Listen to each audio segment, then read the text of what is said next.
This is technically a villain mobile suit. How's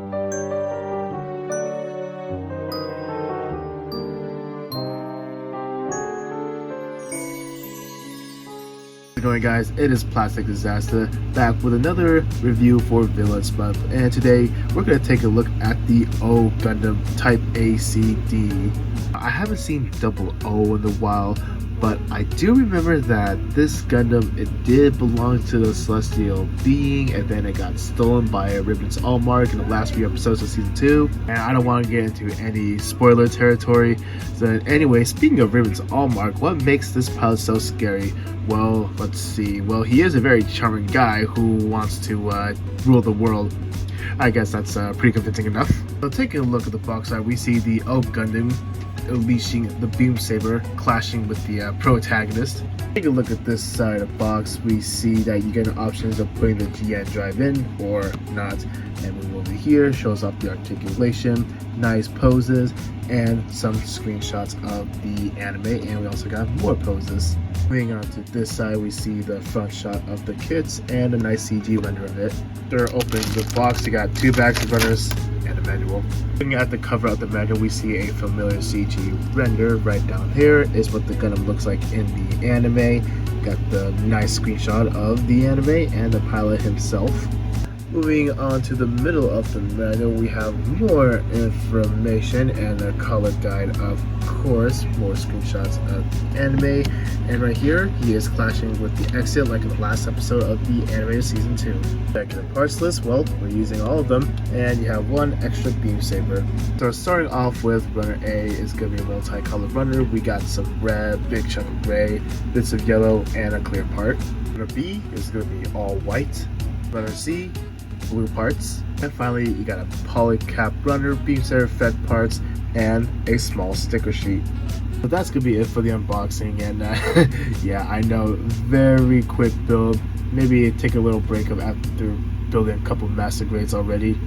I'll put this kit together right now, and I'll see you guys right after.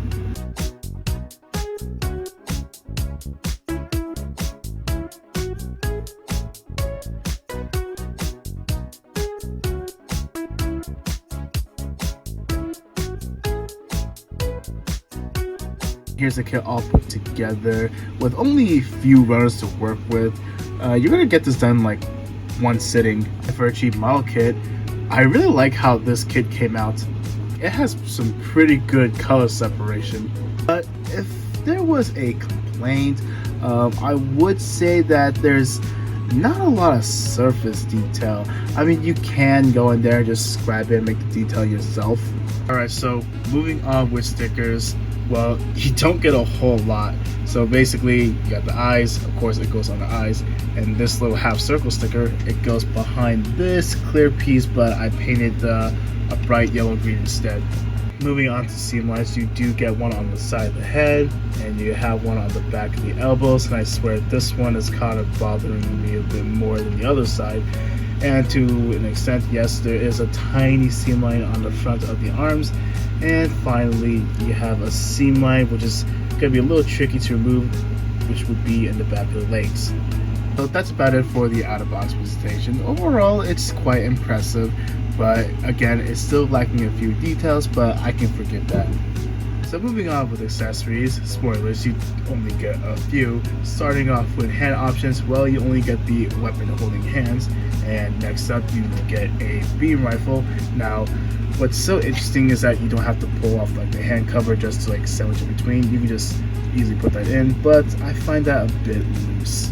Next up, you have the little shield, which is on a ball joint with the handle, and to attach it, all you gotta do is just insert it under the hand and attach it onto the forearm. Pretty secure. Except you have two beam saber fed parts, but you only need one. The beam saber handle is on the backpack, of course, and is also on a ball joint, and it can easily be pulled out. Since we're on the backpack, I did went for the GN drive, and again, you do have the option of going with the regular backpack, so you can easily swap it out. It's kind of a plus, that way you don't have to commit to one thing. For those who are curious, here's what it looks like with the regular backpack. Moving on with articulation, the head is on a double ball joint. Moving on to the shoulder, it does swing forward out. It is on a ball joint. It can move up this high. You do get a bicep swivel, double bend on the elbow, a little over 90 degrees, and a ball joint on the wrists. On the torso, you do get some pretty decent movement, though you get a bit of an ab crunch. It can move back that far, side to side, and a waist swivel because it's on a ball joint. The front skirt move out this far, side skirt can move out this far, but it does pop off a little too easily. I recommend just putting a tad bit of super glue. And moving on to the back skirt, well, it doesn't move. And since we're on the back skirt, if you slide this open, you have a little hard point right there to connect it to an action base stand, which is pretty nice.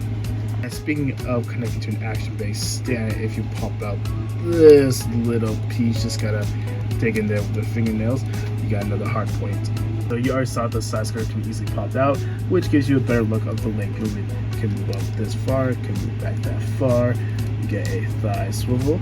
It could do the splits, only about this much. And you do have some movements on the hips, like you do have some swinging movement, and I guess that's pretty, up there it is, some side to side movement. You get a double bend at the knee. Moving on to the foot, the ankle armor is on a ball joint, so you can go up and down and move a little side to side. It could also rotate because there's a peg up here and a ball joint down there. It can move up this far, can move back that far. And as for the ankle pivot, I gotta say, it's a pretty damn good one. Overall, the articulation on this kit, I gotta say it's actually pretty good for its time, but as of today, I still think it holds up. I would say it should come in the open palm hand, but then again, how else is gonna hold the shield properly? Moving on to size comparisons, here it is right next to the standard size GM, and as you can see, both of them are 18 meters, roughly the same height. Finally, here it is right next to Lego Joker. So that's gonna be it for the size comparisons. Let's move on to my final thoughts. Moving on to my final thoughts, overall, it's not a bad kit, but it's not a great kit.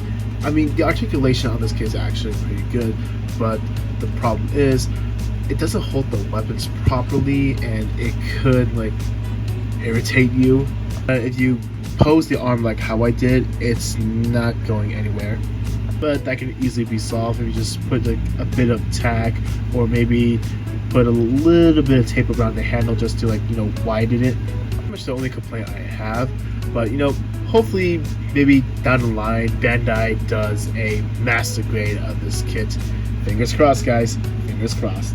Alright, so that's gonna be it for the review. I want to say thank you guys so much for watching. If you guys are new here, want to see more content, be sure to subscribe.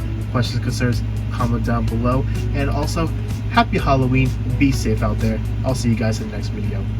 Is this what you guys want to see? Side by side?